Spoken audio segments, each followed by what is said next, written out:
For this basic skills video, we're going to be looking at grilled chicken.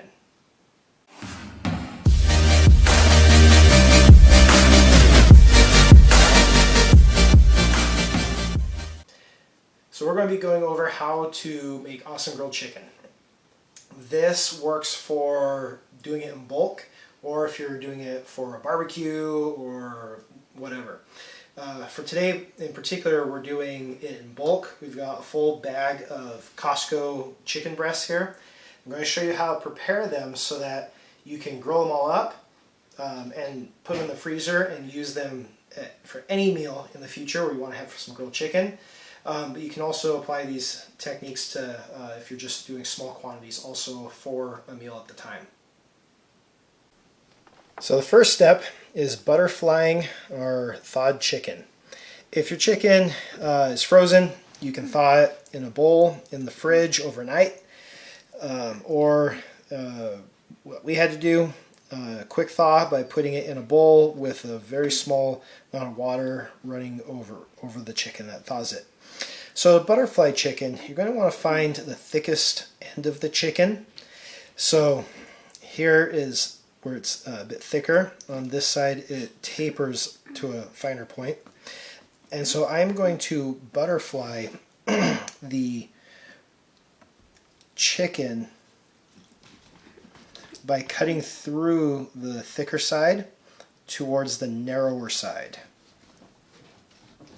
And then stop at when you get to the end, and then the chicken will just open up and lay open like that. Okay.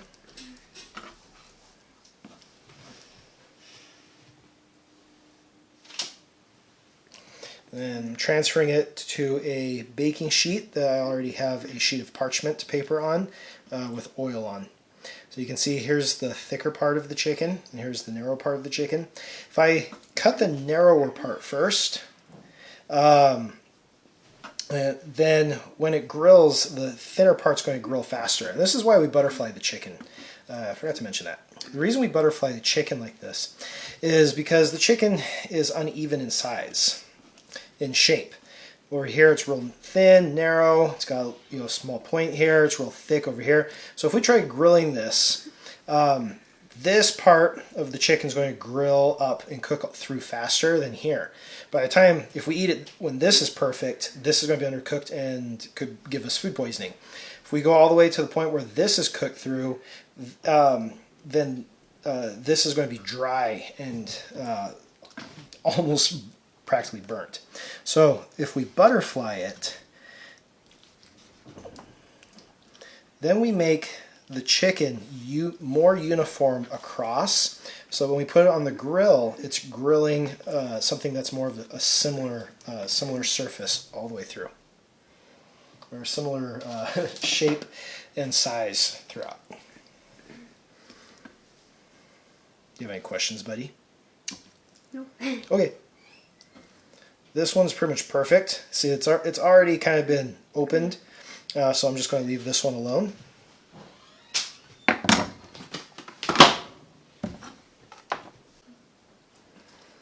When you're doing this, make sure you're careful about your fingers. You don't want, and the angle of your knife. You don't want to have the angle of the knife towards going to cut towards your fingers.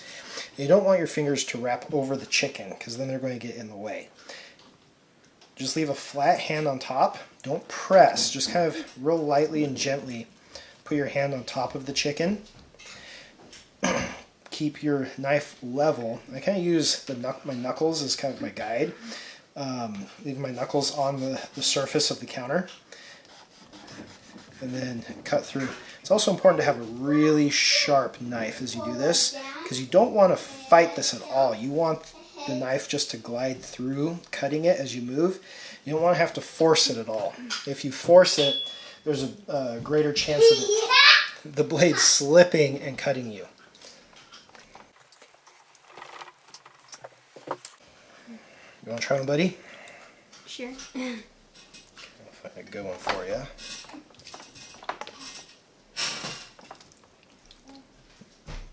Okay, that's a good one.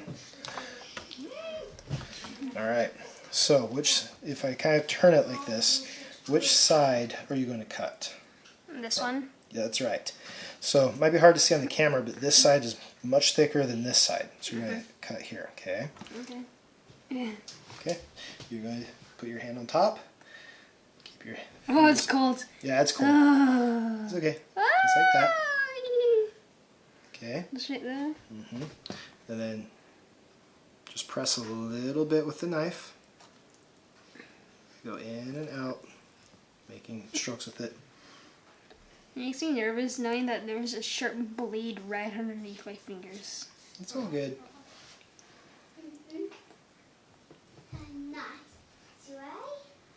It feels So so weird. you're almost to the edge. Just go just a little further. Like there? Yep. Then you can pull the knife out. So we went a little thin on this side. We could have dropped the knife down, you know, a little bit lower to have cut. But that's okay. It would be fine. It's so weird. All right, you can go ahead and wash your hands. Yeah. You always want to wash your hands when you work with raw chicken because Can I try? you always want to wash your hands when you're working with raw chicken before you touch anything else because No. chicken can have No. salmonella. No. All right, yes, you can go ahead and give it a try also. Okay. Okay, put your hand on top.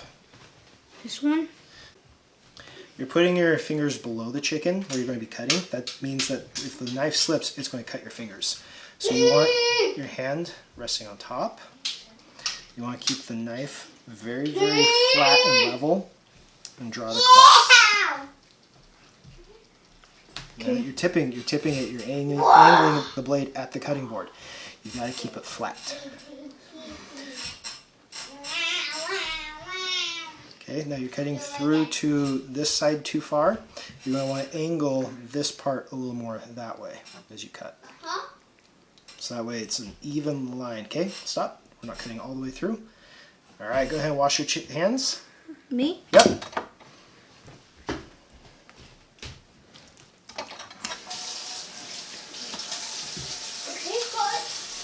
So this one's kind of a funny shaped chicken because it already kind of broke open here.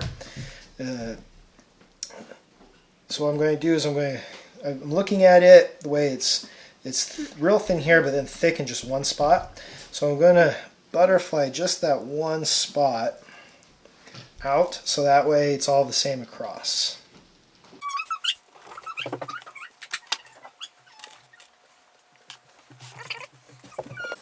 Okay, so now I'm going to coat I've got them all arranged on my pan. And what I want to do is I want to flatten them just a little bit more with a meat mallet. You could just skip this step. It's just something I like to do extra. If you don't have a meat mallet, I'll show you a workaround, or like I said, you can skip this step. Either way, you're going to want to coat them in oil. When I used to work at a fine dining restaurant, we actually stored our chicken marinating in extra virgin olive oil in a refrigerator that we were going to use for the next day. It helps keep the chicken moist as it cooks because chicken tends to, especially chicken breast tends to dry out really fast when it's cooking. Coating in oil helps trap in some of the moisture. And also make sure that it stick to your grill and it tastes great. Then you're going to coat it in plastic wrap. Now you can, if you don't have parchment paper, you can just spray plastic wrap, do a layer of plastic wrap on the bottom, spray it with oil, put the chicken down, and then do another layer of plastic wrap on top, but I like using parchment paper on the bottom.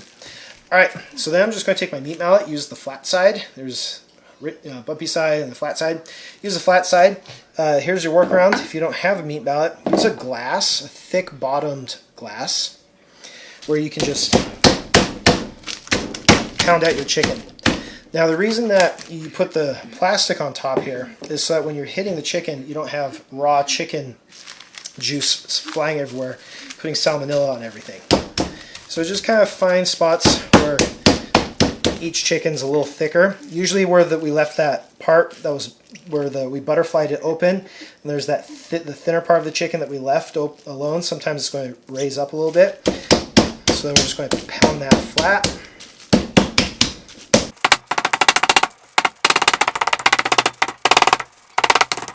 Alright.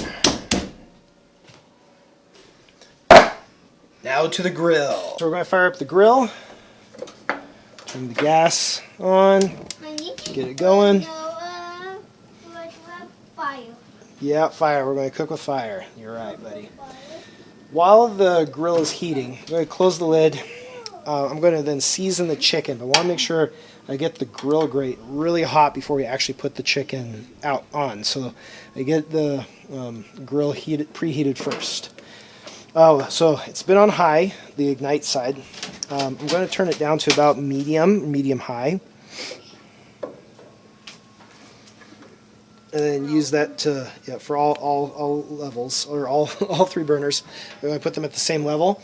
Going to close the lid. It's kind of dirty. I haven't cleaned it. Should have cleaned it for the video, but that's how life is sometimes. And let this preheat while we season the chicken. So while the grill is preheating, I'm going to take the plastic wrap off the chicken. We don't need it anymore, since it was really just to prevent splatters. So my favorite seasonings to use when grilling chicken are Creole seasoning and garlic powder. Not garlic salt, because the Creole seasoning, I use Tony Chachere's, is my favorite, is going to have a lot of salt already in it. And so if I use garlic salt, it's going to be way too salty. Garlic powder, however, is way better. And if you can find granulated garlic, that's the best. So I'm just going to lightly season the sides of all chicken with each seasoning. Go kind of light with the garlic. You accidentally put on too much and you'll regret it. Then flip every breast over. Woo! The garlic's getting up my nose.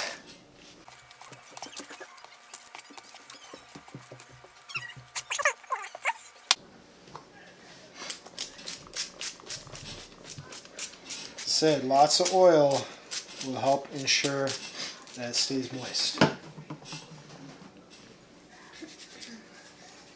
Creole seasoning.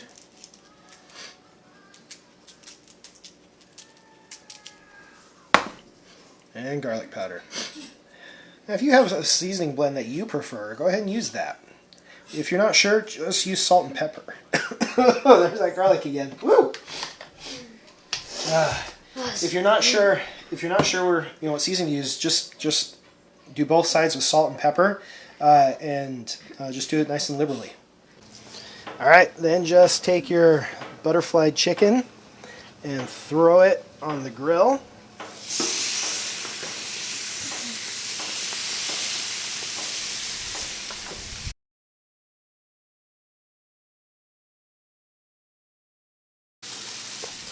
Okay, so we're going to let the chicken breast cook. I go for 5 minutes each side when I butterfly them.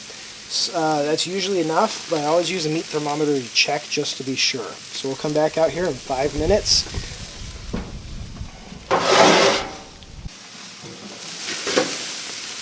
Alright, we're back. So 5 minutes later, I'm going to flip the chicken.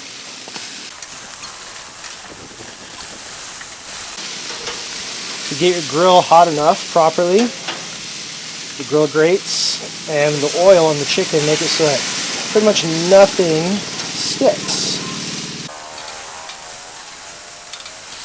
Okay, so now I'd set the grill for I'd set the timer for another 5 minutes. Just looking at the chicken, I'm thinking I'm going to do 6 minutes. I think it could use the extra time. Just kind of based on experience. Again, I'm going to use a thermometer to check, to make sure that the internal temperature of the meat is at least 175 degrees Fahrenheit. That's what I use to check any kind of poultry, is 175 degrees. Oh, and another thing that I do is I always leave the tongs like this. I rest them on my brush in the grill. That way, since one half of the tongs was touching the raw chicken, and I flipped it, when I come back, if I leave these out, when I come back to take these off the grill, that raw chicken is going to end up back on the surface of the chicken. If I leave them in here, it's going to cook. While this is cooking, I'm going to check to make sure that my thermometer is set properly. So here's how you check. You'll see that there's lines. It doesn't want to focus. Well, you'll see there's two different red lines, or whatever color it is on your thermometer. On this one, it is red. One of them is for the freezing point of water, and the other is for the boiling point of water. So it should be about 33 degrees or 212 degrees. Those are the freezing and boiling points for water. So what you do is take a glass of ice and fill it with ice and water. That is if you do just ice, it actually won't be as cold. It needs to be ice and water, and you get the correct temperature. And then you look and you see where the dial ends up. And you want the dial to be right on the red line for freezing. There's a little knob down here that you can adjust. Some of these probe thermometers come with a wrench. Because it has a nut on the bottom, you have to use a wrench to turn them. This one's nice. You can just grab with your fingers and turn the face of the dial to get it where it needs to be. So that's just perfect. I like the ice version versus the boiling method because one, it's a lot easier just for me to get a glass of ice water out of my fridge. Two, the boiling point of water can actually change depending on the elevation from sea level. And so this is a far more accurate method because if I was in Los Angeles, California, or Denver, Colorado, I'm going to actually get the temperature is going to be different for when water boils. So we're back out here 6 minutes later. Check on that chicken. Looks great. I'm going to try one right here. I'm going to pick ones that are a little thicker than others. 170. 173 is for that thicker piece. Like so. Maybe just a little bit longer. I bet these ones that are a little thinner are done though. Nope, about 177, 178. So these thinner ones are done. So I'm going to look for the ones that are a little darker colored, a little thinner. Take those off. This one I'm not sure about because it's got kind of a thicker spot right here.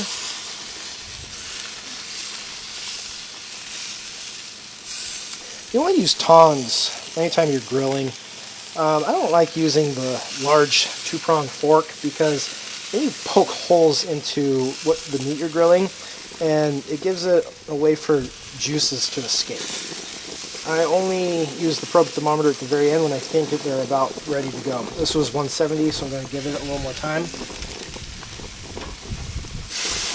better to be overcooked than undercooked. Yeah, it's better to cook it just a little longer and be safe. These little guys I'm just cooking so they don't go to waste. Those we could just eat as nuggets. Uh-huh. Nuggets of yumminess.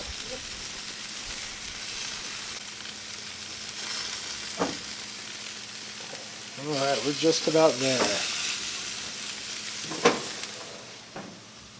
Was it just to get a little more heat on, trapped in there?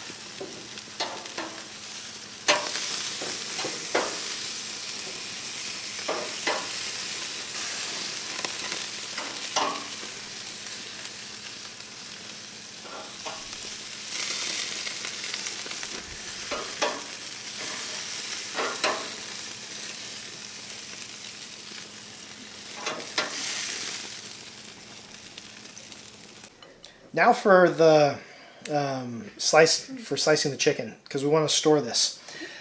I waited about 5-6 minutes to let these rest a bit. If I cut them right when they come off the grill, the juices that are still inside them are going to run everywhere because they're liquefied.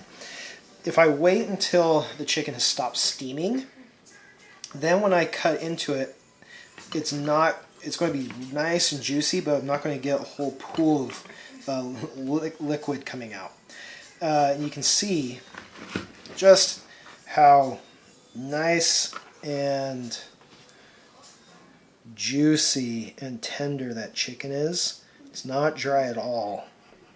It reminds me of fish. It kind of does look like fish fillets, huh? All right, so I'm going to quickly go through my chicken here, and I'm going to cut it into chicken strips. So this could be used for salads, for stir fries, for just about anything, for a quick lunch of whatever I want to throw together. Some vegetables, some kind of sauce, and you have instant, healthy, yummy lunch, and it's a lot cheaper, and you get a lot more chicken doing it this way than if you buy the bags of pre-cooked grilled chicken. But those are very convenient. Those are easy to use. So when you're cooking, if you're in a pinch, you can do that. Once you have this all done, we're going to put it in a freezer bag. And I put it in the freezer, and then 1 gallon freezer bag, I put it in the freezer, and I set a timer for 2 hours. Because if I don't, I'm going to have a big brick of chicken, frozen chicken. And the whole point of this is to make it easy to use. And if I have a big brick of frozen chicken, I'm not going to be able to easily use the chicken for individual meals like I want to. So at the 2 hour mark, I pull the chicken out of the freezer and I break it up. Drop it on the floor, move it around with your hands. Just get the chicken broken up because at the 2 hour mark it should just be mostly frozen enough that's not going to the exterior of the chicken is going to break apart easily from each other, but not so frozen that it's frozen solid and it won't come apart. And then at that point, you put it back in the freezer and you don't worry about it because it's typically perfect. I really just want to steal a piece and eat it. Me too. All right, here. Have a piece and tell us what you think.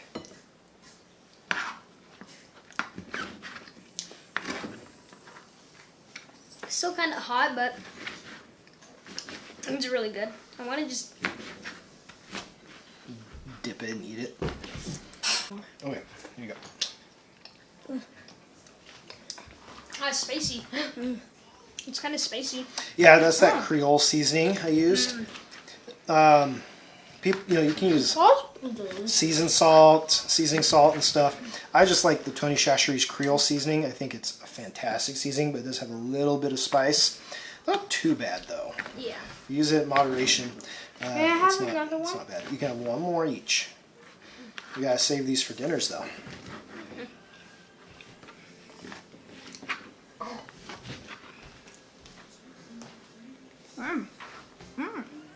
It's very good with this sauce.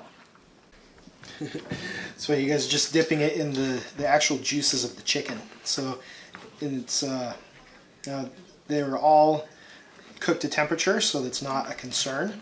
Those are fully cooked chicken juices on the plate there.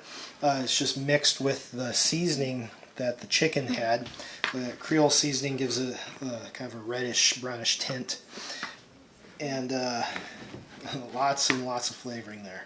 And then, of course, if you want to be unhealthy, you can store that in like a bag or something and then drink it. That would be good. That might. I wouldn't recommend that. Don't try that at home. Yum. I am actually going to save it for dinner tonight. So that's it. I'm going to put this in a 1 gallon freezer bag, put it in my freezer, set a timer for 2 hours. At 2 hours, I'm going to break the chicken all apart, put it back in, and not worry about it. Then anytime I need to, I can just reach into that bag and pull out a handful of frozen grilled chicken, put it on a salad. If you're taking salads to work with you, one of the things I would do is I would make a salad in a bowl, get it all ready, and then put the frozen chicken in on top of the salad in the morning. And by the time it's lunchtime, it's fully thawed and it's good to go. So, keeping it in an ice chest or in a fridge during that time.